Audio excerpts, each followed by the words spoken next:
अस्सलाम वालेकुम स्टूडेंट्स। आज हमने पढ़नी है इक्वेशंस ऑफ मोशन।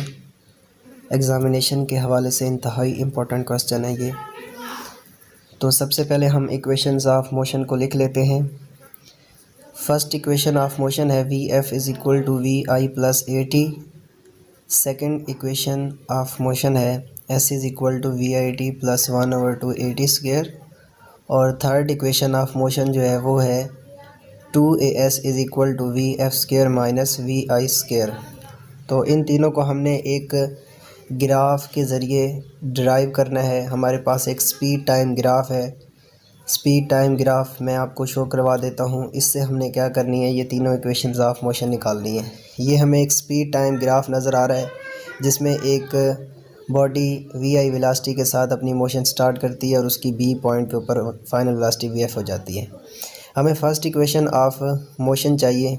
हम ये ड्राइव करते हैं, हम लेट करते हैं कि एक बॉडी है, उसकी इनिशियल वेलोसिटी वी आई है और टाइम टी गुजरने के बाद वो बी पॉइंट पे पहुंच जाती है और उसकी फ़ाइनल वेलोसिटी वी एफ हो जाती है। इसी बात को हम लिख लेते हैं कि let a body moves with initial velocity v i and after some time t its velocity become v f. A point से उसने अपनी मोशन स्टार्ट की थी, बी पॉइंट के ऊपर उसकी फाइनल वेलोसिटी क्या हो गई है, वी एफ हो गई है। तो एक ट्रायंगल हमारे पास बन रही है। इस ट्रायंगल की सबसे पहले हमने स्लोप देखनी है। स्लोप हम देखते हैं कि स्लोप से ही हमें क्या मिलेगा, इसकी फ़र्स्ट इक्वेशन ऑफ मोशन मिलेगी। सबसे पहले हम स्लोप का फार्मूला लिख लेते हैं कि हमें पता है कि जो स्लोप होती है वो किसकी इक्वल होती है। Slope is equal to perpendicular divided by base. अब उस ट्रायंगल के अंदर अगर हम परपेंडिकुलर देखें तो वो क्या बन रहा है, बी सी बन रहा है और बेस जो है वो क्या बन रही है, वो ए सी बन रही है और स्लोप जो है वो क्या है, एक्सेलरेशन, वो जो ढलवान है। तो इसी बात को हम लिख लेते हैं। यहाँ पे स्लोप की जगह एक्सेलरेशन आएगा तो हम क्या लिखेंगे कि acceleration is equal to B C divided by A C. अब हमें पता है कि बी सी जो है वो क्या है, हमें सिर्फ बी सी की लेंथ चाहिए। तो हम ये देख रहे हैं कि बी सी हमें चाहिए टोटल बी डी में से। अगर हम सी डी को माइनस करें तो हमारे पास क्या आ जाएगा, बी सी आ जाएगा। तो इसके लिए हम एक छोटा सा नोट लिख देते हैं कि जो बी सी है वो किसकी इक्वल है, B D minus C D. तो हम नोट करके यही बात लिख देते हैं ताकि हम इसी चीज़ को हम पुट करें बी सी की जगह। तो हम क्या लिखेंगे कि note B C is equal to B D minus C D. अब इसी बी सी की जगह हम क्या करेंगे, B D minus C D लगाएंगे। तो अगर हम ये चीज़ पुट कर दें उसके अंदर तो एक्सेलरेशन किसकी इक्वल आ जाएगा, B D minus C D divided by A C. अब हम क्या करते हैं, बी डी सी डी और ए सी की ओरिजिनल वैल्यू पुट कर देते हैं। अगर हम ग्राफ को देखें तो बी डी किसकी इक्वल है, वी एफ के, सी डी किसकी इक्वल है, वी आई के, और एक्सेलरेशन इज़ इक्वल टू आ जाएगा v f minus v i divided by T.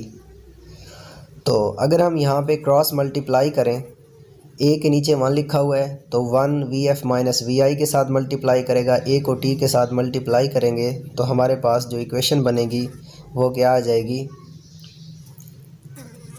V f minus v i is equal to a t. V f minus v i is equal to a t. ये minus का v i है, right side पे जाएगा तो we आई क्या आ जाएगा, plus का v आई हो जाएगा। तो हम इस माइनस वी आई को उधर ले जाते हैं तो क्या बनेगा, v f is equal to v i plus a t. और अगर हम देखें तो यही हमारे पास क्या है, फर्स्ट इक्वेशन ऑफ मोशन। तो इस तरह हमारे पास ये क्या हो गई है, प्रूव्ड हो गई है। नेक्स्ट हम ड्राइव करेंगे सेकेंड इक्वेशन ऑफ मोशन को। सबसे पहले हम सेकंड इक्वेशन ऑफ मोशन को लिख लेते हैं। यहाँ पे s is equal to v i t plus 1/2 a t square. इसे हमने ड्राइव करना है एक स्पीड टाइम ग्राफ की मदद से। मैं आपको स्पीड टाइम ग्राफ यहाँ पे शो करवा देता हूँ। ये हमारे पास एक स्पीड टाइम ग्राफ है जिसके अंदर एक बॉडी ए पोजीशन से अपनी वी आई वेलोसिटी के साथ अपनी मोशन को स्टार्ट करती है और वेलोसिटी में चेंज आता है और एट बी पॉइंट के ऊपर उसकी फ़ाइनल वेलोसिटी क्या हो जाती है, वी एफ। टाइम टी के दौरान वी आई वेलोसिटी क्या हो जाती है, वी एफ हो जाती है। इस ग्राफ के अंदर हमें दो चीज़ें नज़र आ रही हैं, एक हमें रेक्टेंगल नज़र आ रही है और दूसरा हमें ट्रायंगल नज़र आ रही है। हमें एक बात याद रखनी है कि किसी भी बॉडी का जो टोटल डिस्टेंस होता है वो इक्वल होता है उसके एरिया ऑफ ग्राफ के अंदर। तो एरिया ऑफ ग्राफ के अंदर हमें दो चीज़ें नज़र आ रही हैं, एक रेक्टेंगल नज़र आ रही है और एक ट्रायंगल नज़र आ रही है। तो इसका मतलब है कि जो टोटल डिस्टेंस एस होगा वो इक्वल होगा area of rectangle plus area of triangle. S is equal to area of rectangle plus area of triangle. अब इस ग्राफ के अंदर अगर हम देखें तो हमें पता है कि एरिया ऑफ रेक्टेंगल जो होता है वो क्या होता है, लेंथ क्रॉस विड्थ, और एरिया ऑफ ट्रायंगल जो होता है वो होता है half of base cross height. तो s is equal to length cross width plus 1/2 base cross height. इस फिगर के अंदर अगर हम देखें तो हमारे पास जो रेक्टेंगल की लेंथ बन रही है वो OD बन रही है और उसकी जो विड्थ बन रही है वो OA बन रही है, और ट्रायंगल के अंदर जो बेस है वो AC है और हाइट जो है वो क्या है, BC है। हम ये सारी वैल्यूज़ अगर हम इसी फार्मूले के अंदर पुट कर दें तो हमारा S किसकी इक्वल आ जाएगा, OD cross OA plus 1/2 AC cross BC। अब अगर हम रेक्टेंगल और ट्रायंगल में देखें तो OD जो है वो T के इक्वल है, OA जो है वो VI के इक्वल है, और AC जो है वो किसके इक्वल है, T के इक्वल है, और BC जो है वो क्योंकि वेलोसिटी में चेंज आ रहा है तो एक्सेलरेशन प्रोड्यूस होता है, तो चेंज इन वेलोसिटी जो है वो किसकी इक्वल आ जाएगी, AT के। तो हम ये सारी वैल्यूज़ यहाँ क्या करते हैं, पुट कर देते हैं। तो S is equal to T cross VI plus 1/2 T cross AT। VI को पहले लिख देते हैं और T को T के साथ जब मल्टीप्लाई करते हैं तो क्या आ जाता है, T का स्क्वायर आ जाता है। तो अब हम क्या करते हैं, इस फार्मूले को लिखेंगे, S is equal to VIT plus 1/2 AT square. T के साथ मल्टीप्लाई करके स्क्वायर आ गए। तो ये हमारे पास क्या है, which is second equation of motion. Next हम ड्राइव करते हैं थर्ड इक्वेशन ऑफ मोशन को। सबसे पहले हम थर्ड इक्वेशन ऑफ मोशन को लिख लेते हैं। थर्ड इक्वेशन ऑफ मोशन है 2AS is equal to VF square minus VI square. इसको हमने स्पीड टाइम ग्राफ की मदद से ड्राइव करना है।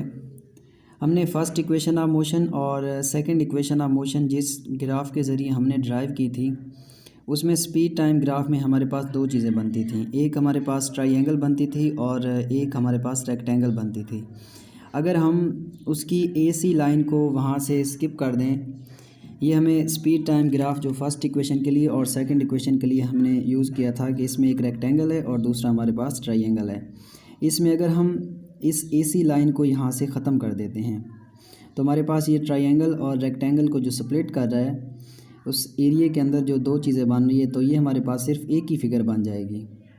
तो अगर हम इसको ख़त्म कर देते हैं तो हमारे पास ये फ़िगर आ जाती है जिसके अंदर हमारे पास ये सारी की सारी फ़िगर क्या बन जाती है, एक ट्रापीज़ियम बन जाती है। वो ट्रापीज़ियम है OABD। अब हमें देखना है कि ट्रापीज़ियम का एरिया क्या होता है। अब हमने फिर वही फार्मूला यूज़ करना है कि total distance is equal to area of graph.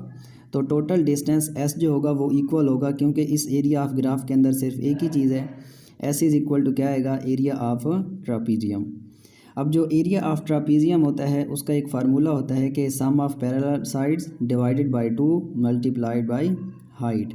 अगर वो फार्मूला हम क्या करते हैं, पुट कर देते हैं तो S किसकी इक्वल आ जाएगा, S is equal to sum of parallel sides divided by 2 multiplied by height. अब सम ऑफ पैरेलल साइड्स इस ट्रापीज़ियम के अंदर देखें तो हमारे पास सम ऑफ पैरेलल साइड कौन सी हैं, एक OA है और दूसरा BD है, और हाइट जो है वो क्या बन रही है, OD। तो ये क्या बन जाएगा, S is equal to OA plus BD divided by 2 multiplied by height. अब हम ऐसा करते हैं कि इस 2 को यहाँ से ख़त्म कर देते हैं। 2 को हम बोथ साइड पे अगर मल्टीप्लाई कर दें तो 2 इस राइट साइड से ख़त्म हो जाएगा, उस साइड पे आ जाएगा। तो 2S is equal to OA plus BD multiplied by OD आ जाएगा। अब अगर हम इक्वेशन को देखें तो उसकी लेफ़्ट साइड पे हमें 2S के साथ A नज़र आ रहा है। तो हम ऐसा करते हैं कि एक्सेलरेशन को A को बोथ साइड से मल्टीप्लाई करते हैं, multiplied both sides by A। अगर हम A को बोथ साइड से मल्टीप्लाई कर दें तो हमारे पास ये बन जाएगा 2AS is equal to OA plus BD multiplied OD multiply A। अभी तक हमने किया ये है कि हमें थर्ड इक्वेशन ऑफ मोशन को ड्राइव करना है। 2AS is equal to VF square minus VI square. जब हमने AC लाइन को स्किप किया तो हमारे पास एक नई फिगर बनी ट्रापीजियम, और ट्रापीजियम का फार्मूला जो था वो था sum of parallel side divided by 2 multiplied by height. हमने इस सारी ट्रापीजियम को देख के उसकी वैल्यूज़ पुट की हैं, 2 को बोथ साइड से मल्टीप्लाई किए और फिर इक्वेशन को देख के हमने क्या किया है, ए को बोथ साइड से मल्टीप्लाई कर दी। नेक्स्ट हम देखते हैं कि 2as is equal to O A plus B D multiply O D multiply A है। तो हमने फर्स्ट इक्वेशन ऑफ मोशन को देखा था और उसमें हमारे पास ए की जो वैल्यू आई थी वो एक स्लोप थी, कि स्लोप जो होती है वो इक्वल होती है परपेंडिकुलर डिवाइडेड बाई बेस। तो हमने उसकी वैल्यू पुट की तो वो किसकी इक्वल थी, B C divided by A सी। ये फिर हमने इसको इकट्ठा सॉल्व कर दिया है कि अब आप इस सारे स्टेप्स को देखें कि 2as is equal to O A plus B D multiply O D और मल्टीप्लाई ए की हमने वैल्यू पुट की है वो है B C divided by A C, first equation of motion को देख के। और हमें ये भी पता है कि ए सी जो है वो ओ डी की इक्वल होता है, तो ए सी की जगह हम ओ डी लिख सकते हैं। जब हमने ए सी की जगह ओ डी लिखा है तो ओ डी कैंसिल हो गए हैं और जस्ट हमारे पास बी सी बच गया है। अब हमें ये पता है कि बी सी जो होता है वो इक्वल होता है B D minus C D के, तो हमने वहाँ पे बी सी की जगह इस ये वैल्यू पुट कर दी है।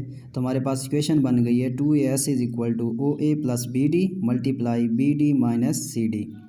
तो अब हमने क्या किया है, ओ ए बी डी और सी डी की वैल्यूज़ यहाँ पे पुट की हैं। तो हमारे पास इक्वेशन बनी है 2as is equal to v i plus v f multiplied v f minus v i. अब अगर हम इसे गौर से देखें तो ये हमारे पास 2as is equal to v f plus v i into v f minus v i जो है, ये हमारे पास एक मैथमेटिकल फार्मूला है a plus b a minus b. ये जब मल्टीप्लाई करते हैं तो क्या आ जाता है, ए स्क्वायर माइनस बी स्क्वायर। तो जब ये मल्टीप्लाई करेगा तो हमारे पास इक्वेशन बनेगी 2as is equal to v f square minus v i square, जो कि हमारे पास असल में क्या है, थर्ड इक्वेशन ऑफ मोशन। और इसी थर्ड इक्वेशन ऑफ मोशन को हमने क्या करना था, डिराइव करना था।